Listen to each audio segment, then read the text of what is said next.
The Spin-off Podcast Network. This is Kiwi is back for a brand new season with more inspiring kōrero from special guests including rugby player, father and role model TJ Perenara. My family bring me joy. Rugby brings me joy too, but it's not the same joy as my family brings me. And global dancer and choreographer Kirsten Dodgen. For some reason, people think I'm very intimidating.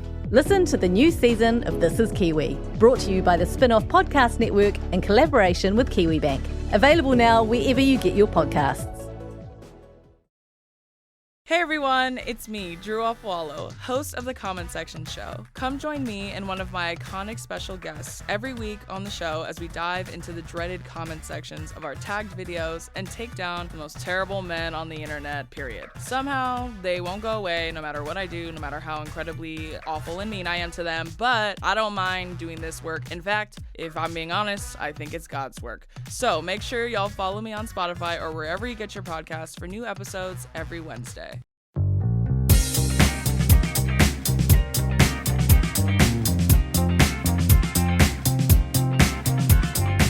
Kia ora, welcome along to the Real Pod. Strap in. We've got another series of the Batch franchise to pick over with a fine-tooth comb. My name is Janie. I'm joined by Duncan Grieve via Zoom. Hi, Dunk. I noticed, hi Jane, I noticed this kind of slightly glum note in your intro there, like another series. I think normally it's like incredibly exciting. There's something about just smashing straight into this one that's it's got a different feel. But for all that, I am super excited just for the fact of having the Bachelor back, which is both exactly the same show but quite different, and you only remember that when you start watching it. Yeah, totally. It's a completely different vibe, even though they literally picked up where they left off because they're filming at the same house where Lexi gave out her final rose. Like, just rolled her out and rolled Moses in. But we'll get onto that in a minute. Let's just quickly go over a couple of things that have happened since we last talked to you guys, which was just a couple of nights ago after Lexi's final. Have you seen the Instagram videos, Duncan? I have not seen the inside of Instagram in 8 months, and I don't miss it. But I want to be told. Tell me. Okay, I've been in the belly of the beast, and both Lexi and Hamish have posted these beautiful videos set to music, all shot on, with Hamish's skills as a travel blogger, just like incredible shots of Lexi and Hamish together, shots of Lexi just being a total babe in a bikini, wading through the waters, incredible scenery. They've obviously been spending the summer together, which was like her ultimate goal, right? Well, I thought it was summer with Jack. Okay, sure, well, sure. The second prize that she deliberately chose, sure. It appears that Jack is not coming back, Duncan. I hate to say it. Disagree, but that's fine. There doesn't seem to be an After the Final Rose special on the cards, and Hamish and Lexi are still together. And watching those videos, I feel much more comfortable that she made a choice that came from the heart. But I also, the cynic in me, can't help but wonder if maybe Lexi's quite keen to be an influencer. Because if you want to be an influencer, he's the guy to hook up with. He's already got like a 70+ thousand strong following, which is like some 5 times what she has. And he's got the skills to make great content. It seems so alien to me, the idea of someone wanting to be an influencer in 2021. Like it feels like there's been so much coverage of just what hard, thankless, relatively low-paid work it is, where ultimately you're a gig economy worker for Facebook, and the money's not great, and 70,000. I mean, it's a lot, but it's also really kind of minor leagues for the platform. She seems so smart that surely there are better gigs for her, and also just that obviously the influencer economy exists, it's going to continue to, but that if that was your aim, this is a really intense way to go about it. I think it's a great way to go about it. When you look at all the contestants that come out of the Batch US, like half of them go on to have very successful influencing careers, and that's not even the leads. That's just the contestants. Well, that's a function of scale. Like, that's a 75 times population. Like, Who down here?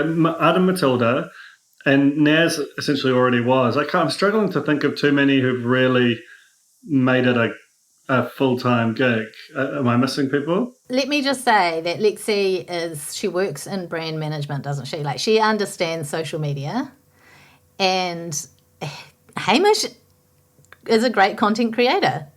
Like, you can't just have the drive and the knowledge of the platform. You also need someone to execute the great content. And maybe I'll stay away from the term influencer and pivot towards content creator. What about travel that somehow blogger? Seems more. Well, yeah, she could be travel photos Kiwi gal. Travel His blogger. his handle is travel photos Kiwi, which just my sounds like a God. bot. It really does. And he also has slightly bottish vibes. I always found travel blogger quite a lift. Not that isn't a thing. It just doesn't seem to accurately describe what he does. And in some ways, it feels like it's deliberately steering away from accurately describing him as like a sort of social media influencer. Like blogger feels very like 2000s typing. Is what I think of. But well, look, I'm happy for them, and I'm glad that we were wrong. About our misgivings. Well, I mean, I think I'm going to try and get you to watch those videos just for some closure, at least. I think it will give you a sense of peace.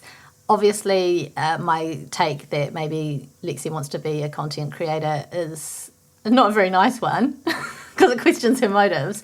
But it's just the cynic in me, and it's just to try and find a way to explain what was a truly bizarre conclusion to that season.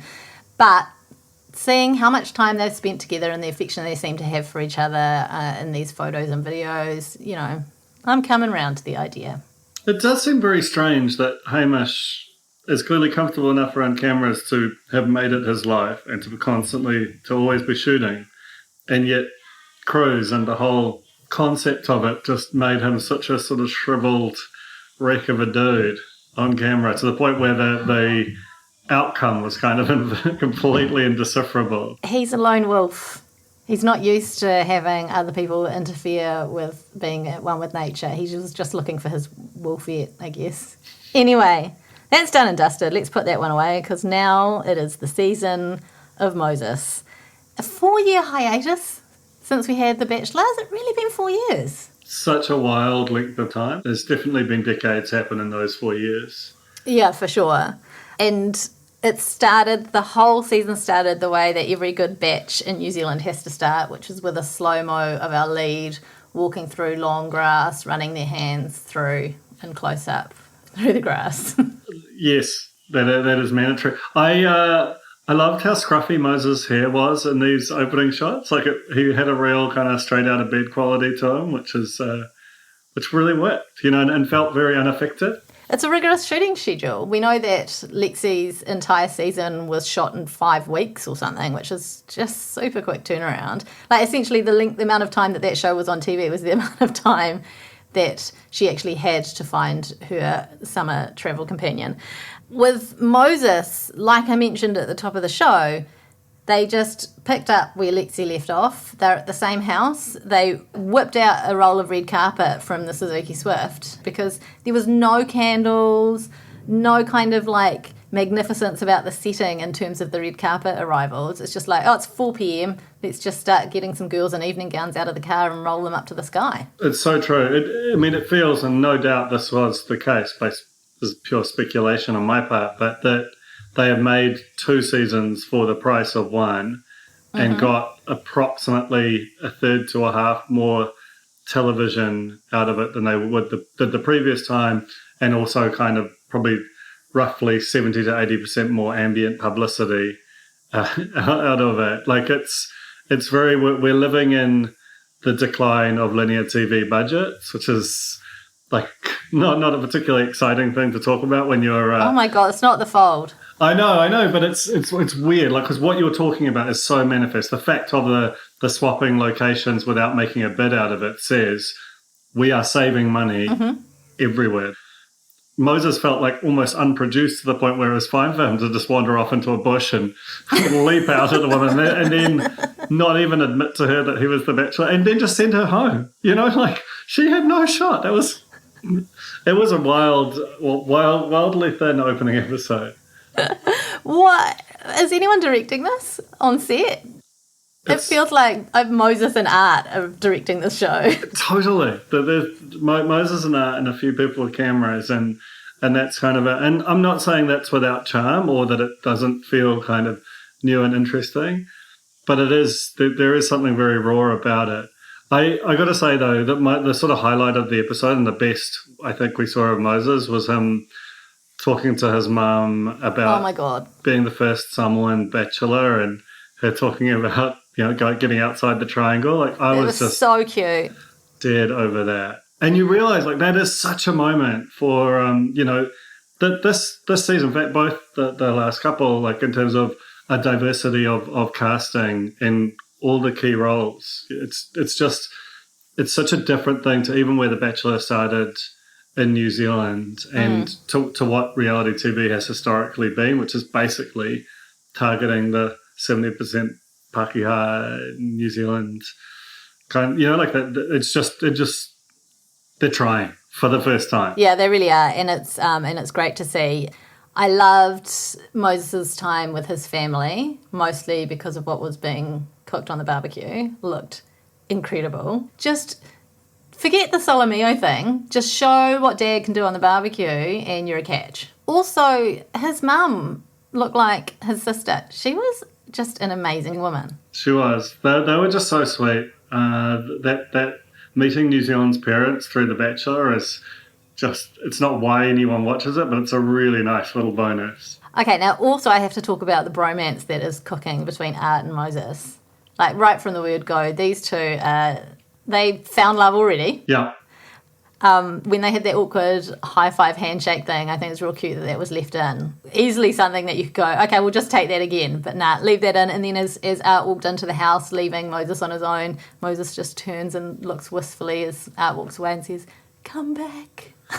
The fact of them both being kind of veterans of the entertainment business does give their relationship like an easy familiarity, which is really nice. But I also love the competitiveness, like the inserting Art into the Wakaama race and then having him just like brutally come back and win. Again, like that doesn't feel like something that is going to happen in any other Bachelor. Like, it's like I think we've talked about this before. Like, we've sort of like, no one knows we're making this down here, and the QC is not really on, and it's quite delightful at times. I wonder if the deal was struck on a napkin, Yeah. And someone woke up with a hangover with no recollection of what happened the night before, and that's how we ended up with the Bachelor franchise in New Zealand. Anyway, let's meet our ladies. Sabina, or Sabby, came out first with some chilies. Would you smash some chilies first thing on the red carpet if you were the Bachelor? I mean, definitely. But that's just my bad personality. I'm always up for doing something stupid. But I would profoundly regret it, as Moses did. She came out holding a tray with 2 glasses of milk on there as well. And I mean, that must be one smooth suspension system in the Suzuki if she could travel with that milk in those glasses. It could have been a bad luck, eh? Great self. You know what? Do not spill milk in a car. That's like one of life's worst experiences. Forget it. Sell the car. Burn it. It's torch your disgusting. car. Yeah, it's over. Nikki came in next. Now, you recognise Nikki? No? Did I? Do you? This is not her first reality TV stint, Duncan. Tell me more. I was sort of, it was the end of the first day one of lockdown, and I was watching, but I didn't feel like I had all my faculties. Tell me about Nikki. Okay, to be fair, I'm not sure you watched this season of The Block, but Nikki was on The Block in Meadowbank with Tiff. It was the Dills and Dills season, Sam and Emmett. They had, they just basically won every single challenge. They didn't win the final big prize, but their styling was, beyond so far ahead. And I love Nikki. I think I want Nikki to win this. I've met her through some, promotional Block activities. She's, a lovely, lovely girl. She's very funny, very charming and easygoing, and I'd like her to win. Feels like she's got a shot for sure, and it's not nothing to have done a season of reality TV. Like it's a tremendous advantage in terms of just chilling you the F out. Also, she had that whole rose quartz thing going on, which she seemed to buy into quite a lot. That was amazing. Like what the odds of him also being into kind of woo woo hippy dippy love magic is long, and she just got it. I really felt that they did have a little bit of a connection on the carpet, because I have to say, love Moses, but there was a lot of, it didn't feel like he really opened himself up to the women as they arrived in the same way that Lexi did on her red carpet. Felt a little bit more like he was performing a bit. Yeah. Which is nerves, right? Like that's what you default to when you're an entertainer. You default to what you know. But I did think that barrier came down a little bit with Nikki. I totally agree. I mean, both of us should declare some kind of a conflict with Moses, and that I followed Solemio around on tour, and you worked with them on label side, right? Yeah, I did promoted their first album. So we both know him a little, and I think it's fair to say really, really like him as a person. Yeah. All that said, I totally agree that there was definitely a sense of performances, right? He had a little bit of that Lucina-like quality of asking them some quite difficult questions, which were, I think they came from a good place of like, I'm just trying to get to know you, but they just happened to be like every single one. Nikki and I watching were just like, that's an absolute hellish question, you know, like which 7 people would you like to have dinner with? Go. What are your favourite films? Go. Home and Away, obviously. But like there was just he had the where Lexi seemed to just put people at ease very naturally, he had the opposite effect of putting them on edge. And I really hope that's something that producers get a handle on and coach out of him. Because otherwise I think it's just going to be a difficult season, because it felt like it was Moses Mackay, 1/3 of Solemio, meeting fans. Not that that's what it was, and none of them knew who he was. Well, it clearly wasn't. But that fundamentally it felt like that kind of relationship, like he was doing a meet and greet. It did. Oh my goodness, it's a completely accurate take. I think also when you talk about Lexi and how she spoke to her suitors, I feel like she could have asked those very same questions and still managed to actually have like a fun conversation, or even a deep and vulnerable conversation with those guys, in a way that for some reason Moses just wasn't able to extract from the women. I think it's there is that thing where obviously he is well known and he probably is a little bit guarded, and as you say, I hope that they are able to move on from that and we do see a more genuine side of him.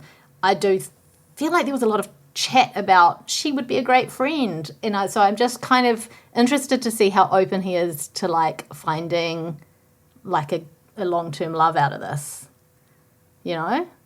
Yeah, I mean, I think it's too early to say on all that. I think that it's inherently like basically a heinous experience for the first few dates, unless you're a very poised and at ease person.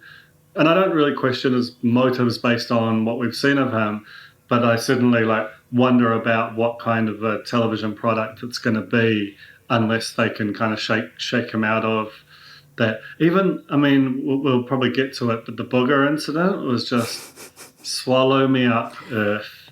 That was a moment.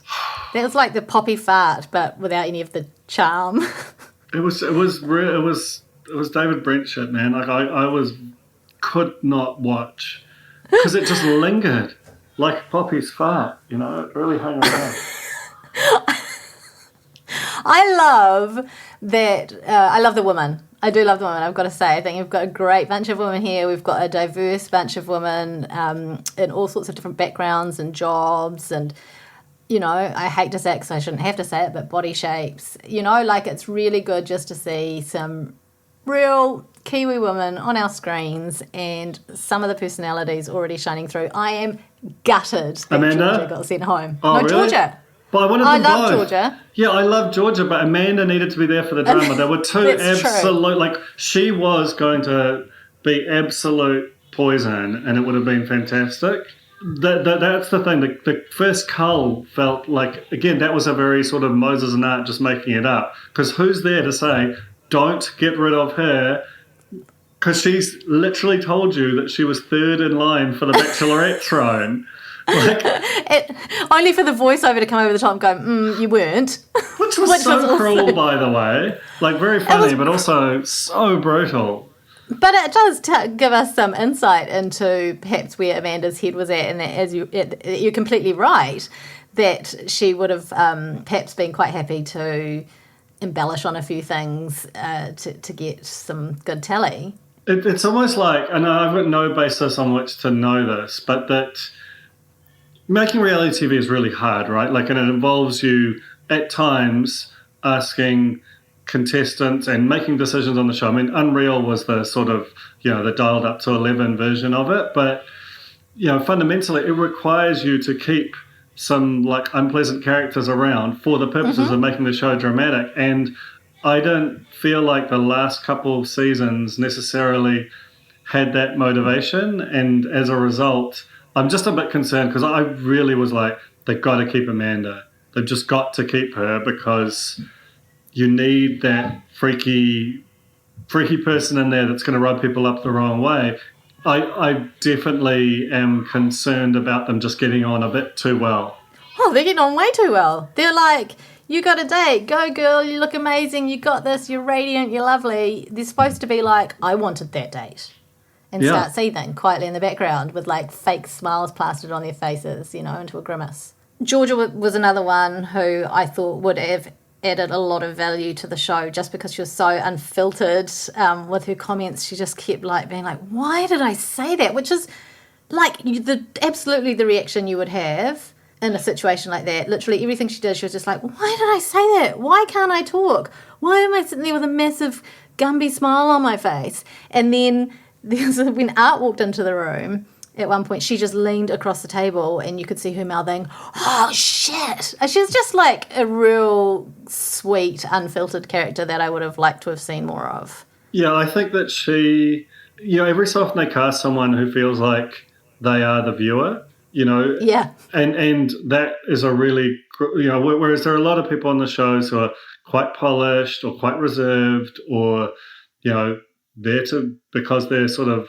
have big plans for their influencer career, and to have someone who's just dropped in and feels like they're speaking, as you said, how you would respond and not knowing when to jump in. And her in the moment interviews were just fantastic, and that's what drove a lot of the sort of, because it wasn't a great first cocktail party. It didn't feel like it was very long, as much as anything. And the fact that he just kept handing out roses in front of everyone, like, again, that's not how you do it. And just like in such quick succession, at least, I mean, I remember being surprised that Lexi handed out so many on the first night, but she kind of at least seemed to have a reason behind each rose that she handed out, whereas he was just like, well, I got to hand this out. You'll do. And how many sort of one-on-one conversations did he have? Like two? It was very few. And the two that he had, he sent home. Yeah. It was a very strange episode, to be honest. Like, if you look at what are the sort of pillars of the first cocktail party, almost none of them happened. That's because Art and Moses are directing this, right? And they are just keen for it to be finished so they can get on the lagers and have some laughs. Of course. Lads.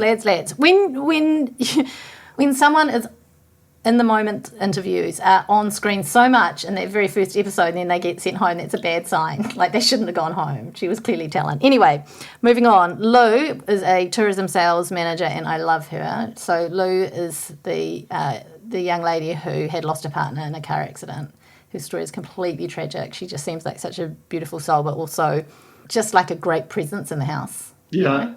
Yeah, Lou's fantastic. That was so affecting, that material, and she also brings a kind of energy and realness to it. In terms of like she's just lived a bit more than the people in their early 20s, and has a much better sense of humour as a result. Moses was like, she's fun. I want to have her around a long time because she makes me feel comfortable. I'm like, that's not the aim of the show, but okay. Well, okay, just to defend Moses, like, you probably shouldn't say that, but that clearly should be part of your thinking Of course. as the bachelor or bachelorette is to go, like, we got to glue this thing together. We're going to be hanging out a lot. I need someone who's going to be that person. Maybe you'll find love with them, or maybe it's just, just to actually make the whole process a bit more tolerable. You're just not supposed to say it. I think we've had more art in this episode, or in these 2 episodes, than we had in Lexi's entire season. He took the kombucha, took it home, drank it all. He kept just wandering in, like, I'm going to be part of this bit. Next to the kombucha, and then apparently took it all home. Other gifts that Moses received were a little elephant, which is like a, I don't know, good vibes, good luck kind of thing, but she just instantly dropped it. I loved the elephant. I thought it was a neat gift. The pineapple was a great gift as well. Was it? No. The theory behind why she gave the pineapple is because she was thinking, what's the most fun but inconvenient thing you can bring to someone's home? And I kind of like that's that a good playful story. side of like, yeah, something like most people just be like, what's something fun or nice? And she's like, but it's also got to be inconvenient. She was great. Her day, I was shocked that she did not get a rose after that day. I was shocked that she didn't get a ring. Yeah, to be honest. Totally. Like, she was very relaxed, obviously a very attractive lady. She's adventurous, funny, and also he should have given her a rose because of the whole booger incident. Totally. Like, come on, Moses needs a coach. Like, it's like he's just coasted on, like, I'm a celebrity, I know how to do this. But he doesn't know how to do this. Like, you've got to give someone like that a rose after such a loose, goofy, funny. She was even chill about the booger incident when she, a lot of people would have been quite within their rights to just be like, I'm out. Yeah. Sheesh. Like you, I can't believe it when he brought that up. But he genuinely believed it was booger when he said it. So it turned out it was like the butterfly or whatever of your nose ring. But when he said it, he thought it was a booger. So there's no excuse. He really leaned into it as well. He literally leaned into it. And then told her to put a finger up there. Oh, that was so awful. And he said he was doing her a favour because wouldn't you want to know? But yes, I would want to know off camera. Yeah. And maybe, talk to one of the producers and say, hey, I noticed this thing, and maybe you just want to give her a heads up rather than shaming her out on national television. Yeah, or just say, like, fuck, you've got a booger, fuck, so they have to edit it or something, If you feel like they have to be told, but they don't have to be told, like, no, not on a first date. That's a 6 years married kind of, bit of information, or a, like, best mates. It's not a first date on freaking TV. That's not something you should have to explain. Anyway, I love Shivani, I love Lou, I loved Georgia, right from when she refused to get out of the car, but she's gone. Amanda as well. Kayla with the ukulele. What did you make of her entrance? That was a bit of fun. Kayla with the ukulele was so cool, and her singing was so bad, and I absolutely want her to go deep, because anyone who's like that comfortable going to the second verse of their terrible song has just got so much to give us, like that. That's a guilelessness that the show really needs. One of her lines from the song was, I've already got the names of our kids tattooed on my fingertips. I mean, wow. And I thought that was really good. That was actually like some really good Moses, the kind of his in the moment. In fact, his in the moment interviews, for the most part, are much better than his performances. So that's, again, hopefully he'll get better. Jumping out on Sam with Stink, as you said, and someone was like, imagine if she had a major heart condition. Imagine if she did. You have to take these things into consideration. Just like the woman who said something about having called his mum. And I was like, you don't know anything about whether or not this person's mother is alive? I mean, she is, thankfully, but it seems a risky move to make.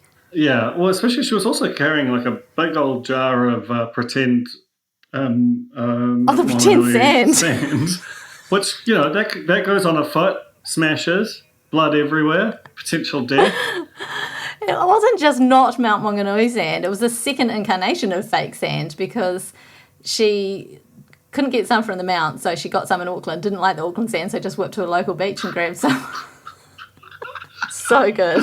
It's really, really amazing. I liked her. I don't know why she got kicked off either. Kia ora, this is Janie, podcast manager here at The Spinoff. Thank you so much for listening to this podcast. I'm sorry for the interruption, but I just want to talk to you while we're at level 2 and 3 across the country. We've been doing our utmost to bring you all the coverage you need of COVID-19 outbreaks and lockdowns, and we can't do it without the generous support of our members. If you want to help out our news team, visit members.thespinoff.co.nz to donate today. I mean, we were straight to the rose ceremony, I guess, right? The bunch of people got roses. They were told to go and find your gear and get settled in, which sort of took away some of the glamour. Like, oh, your duffel bags are all in the booth. This is okay. So just go and find your bag, turn down your bed and settle in for the night. But Georgia, Amanda, Kate, and Freya went home. Bye. Bye. Yeah. They all seemed like Freya. I thought seemed like a nice person. Like, it really. The thing is, they're all a good group. 4 was a big cull as well, I thought, for the first night. There's something about the first cut, like obviously with a couple of them, they'd had an interaction with them. The rest, you feel like you're being sent home based basically on how you look, which is worse somehow than being sent home based on your personality deeper into the show. Also, I think when you sign up for this thing and you travel up to, where are they? Up Northland somewhere, and you're like, okay, this is great. I'm at least going to get an experience out of it. And all you get is half a day. Yeah. That's the sum total of your Bachelor experience. Yeah, that's probably a story, eh? Just those whose total experience was like sort of maybe 3 hours. That one felt so lean. It was so lean. And the snacks, again, I'm always looking at the snacks. There were corn chips, some crackers, some beetroot salsa. There wasn't a lot on offer. I mean, in the end, the girls had to hack open the pineapple so they could get some pineapple juice. We move on to tonight's show. Shivani gets the first date, heads off in a helicopter, and now we're starting to see some proper Batch style come in. The helicopter thing was quite funny, right? Because I didn't feel like it was blink and you missed that she'd been chosen for the first date. It felt like he landed, ran towards them, she ran towards him, and it was like, was it just a race? There wasn't. Well, that is New Zealand Bachelor style, for everything just to be a competition, like Correct. a literal physical competition of some sort. Loved Gary the Gecko. Yeah, big gecko. Cute. Also, that helipad was quite terrifyingly small and sort of beforested. And that was a lovely date. They had some nice chemistry. Like, she liked his dad jokes and had some really great mom jokes of her own, probably better than his, to be honest. And she got up and taught him some dancing, which was a really sweet moment. I've checked out her Insta and she's like got some real cool dancing content on there if you're interested. And also, she has done skydiving. No, she's an adventurer as well. Right. So I don't know. Is he an adventurer? Didn't want to split his pants. No. Which is unfair, I suppose. I guess so. For lunch. And again, snacks at their little picnic, crackers and corn chips. So just the rest of what was left in the packet, I guess, from the night before. It's just such a home brand season of The Bachelor. It feels like they're just like reaching into the back of the cupboard of what was left over from Lexi's season in the snack department. Extremely. Oh, so Shivani didn't get a rose, which is like bonkers, especially given that the girls were hacking up her pineapple at home to make a lovely vase for her, what they thought was a dead cert rose. I'm so mad about it. I feel like I want Tova to ask Ashley Blumfield about that at today's 1 p.m. Like, it's not okay. Well, probably not today's, because obviously it hasn't aired yet and you can't do a spoiler for the other networks. I mean, look, I've got to workshop this a bit, but it's scandalous. Never has anyone earned a rose as much as she did. Come on. Sort it out. Read the pineapple. That was a gift for Moses. How rude of him to just leave it at the house like that. The kombucha, what's he doing with his gift? Yet, when he had his one-on-one time with... Cyrus, he whipped out her rope flower from his jacket pocket. So I don't know if that's a tell. Make of that what you will. Anyway, the group date involved a pofuri at Waitangi, which is a very beautiful moment, and then they had a waka race, and the captains were chosen based on their experience with rowing, and then were told they're not going to actually be on the boats, they're just going to be coaching. Because the boys wanted to get in. Which was, again, clearly it would have been a lot better had it been all the women and the men as coaches, but just clearly the directors, Art and Moses, were like, let's get out on the water. Haven't had a decent workout. They just wanted to get on the water. Yeah. I'm really conflicted by this date because part of me thinks it's the perfect date because me not being particularly sporty would love to just be able to rely on the prowess of everyone else on my team and just kind of glide by unnoticed. But at the same time, I can't imagine how sore their arms would be 2 days later. Like the next day you get that thing where you're like, oh, I thought my arms would be worse than this. But it's the second day after when you're like, I can't lift a thing. Can't even lift my phone. You'll be doing that thing where you're lying on the couch scrolling Instagram and just drop the phone flat on your face. I thought it was great. I also loved the photo finish. Like I actually bought bought Art's victory and the fact of it just getting like hyper competitive at the end. It was a fun day. And as you said, like the porphyry felt very like moving to Moses and like a cool thing to be on screen. But yeah, still kind of waiting for a great romantic moment. Yeah, I mean, to be fair, it is only week 1. Yep. And I do think it's really important for Moses and Art to establish their relationship before he can move on to establishing relationships with the women. It's so true. Clearly, that's the tiny elephant in the room. Art's team won, as you said, and then Moses got to choose someone for some one-on-one time, and he chose Negan. And he seemed quite into her, I thought. She didn't get a rose, but he seemed quite into her. Well, he doesn't give out any roses. Like that's...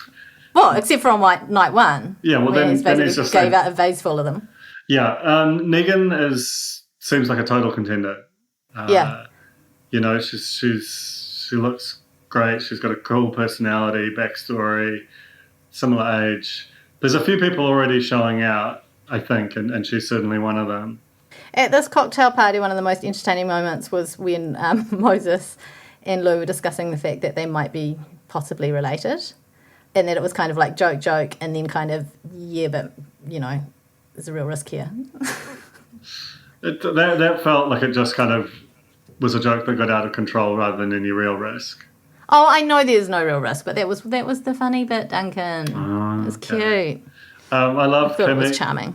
Yeah, I also find Kimmy very charming. Like, he's immediately sat down and straight into one-on-one time. But that's what you do. Well, and that's how it's done in the States, and that's what I think you've got to do to get that time. I thought he was kind of brutal in how he shut her down. Yeah, I totally agree with the brutality, and I got the feeling that he might have like literally just arrived on set kind of thing, and it was maybe premature, but yes, very brutal shutdown. But the fact of her just not going back into her shell and just going, well, I'm just gonna, go and do it. That was really it made me hopeful for her role in the series, the gumption. Yeah, and then when he was having some one-on-one time with Lana on the bench of chats, the girls encouraged Kimmy to go and swoop, is what they're calling it, making a swoop. That seems to be the word for the season. And Kimmy did that, and Lana was just like, yeah, girl, of course, no problem. Like, these girls are all so nice to each other. Can it last? I mean, the only thing that really gave me hope was in that montage at the very top of the show, there was what seemed like some quite heated screaming of go away that could have been taken out of context but might not be. Because, yeah, you're right, Lana was just so lovely. I also think that Lana and him actually had a proper vibe. Yeah, there is a distinct lack of potential sources of tension amongst all these definitely lovely people. Time will tell, Dunk. Kimmy got her one-on-one time. Moses shared what seemed like details of a previous breakup. He really opened up his heart and got quite vulnerable, and she was just like, whoa! And in the moment, she's like, he overshared. I was just there for some like chill chats, some bants and some laughs, and he's gone a little too deep. And then he asked her about his like explaining love languages to her as well. It was just super cheesy. And then he said, what's your love language, do you think? And she was like, yeah, affection, which is not a love language. It's not one of the ones he just listed. Well, it's not an official love language. It's not an official love language. Yeah, it's like skateboarding at the Olympics. It's still working its way up. Takeaways is also not an official love language, but it's definitely mine. If you're listening. I think the fact that he's really into love languages and like rose quartz bodes really well for there's some quite wacky shit happening this season. I'm really encouraged. I think that if nothing else, we've got a bunch of women who are prepared to be themselves on camera and to open themselves up and are looking for love, which is what I think we were kind of missing a bit on Lexi's season. Like, Lexi was all there, but some of the dudes were a bit closed off. And so I think we could be in, if not Art, I mean, it gets confusing. Which one is the Bachelor? If Moses continues on this route of being just slightly standoffish, I think we'll still get a good show because of the women. And so often it is about the cast members. And Moses has really, really tough shoes to fill. Those high heels that Lexi was in, for a start. Very difficult to walk in, but also she was such a good lead that, and with them being back-to-back, like, it's hard not to compare. I think if we were to see Moses off the back of, say, I don't know, Zach or Jordan, we'd be like, here's Jesus himself. Absolutely. You know? Absolutely. So let's just not forget the shitholes that we've been down before in this show. Hey, Zach was all right. I'm sorry, Zach. I know that's probably unfair. It's the definitely shithole unfair. we've been down in a previous Bachelor season. And just consider ourselves lucky that we've got Moses here. Yep, strongly agree. We'll keep watching, but some caution advised. Also, I just want to let you guys know that hopefully later this week, Alex Casey and I will be getting together for the third Real Pod episode of this week to recap Maths AU. Maybe I picked the wrong show. No, you're all good. It's fine. And Maths is like 4 episodes a week. It's so intense. It's a lot, Duncan. There's just no way you could fit it into your calendar. But, you know, if you happen to catch some episodes, you're welcome to join us. Yeah, I'll see. Look, if I want to give this Bachelor like another week. If Moses doesn't step it up, I'm jumping ship. I'm swimming to Australia. Go and see Toddy while you're over there. Yeah. Okay, thank you guys so much for listening. We appreciate that it's such a tricky time at the moment with lockdowns and everything. So it's kind of nice just to be able to get and have a yarn, and we hope that it's brought you some entertainment and light relief, and also some very serious conjecture, of course. And as I say, we'll be back later this week, me with Alex Casey and then Duncan, and we'll be back on Batch next week. Bye.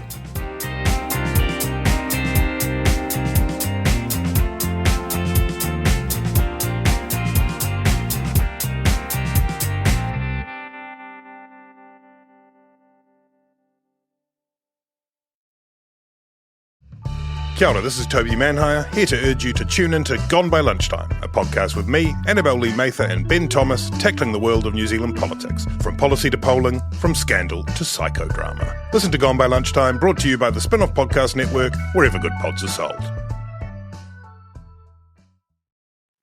Kia ora e te iwi, Te Aihe Butler here, podcast manager at The Spin-Off. If you enjoy listening to our podcasts, consider supporting our mahi by signing up to become a Spin-Off member at thespinoff.co.nz/donate. The Spin-Off Podcast Network.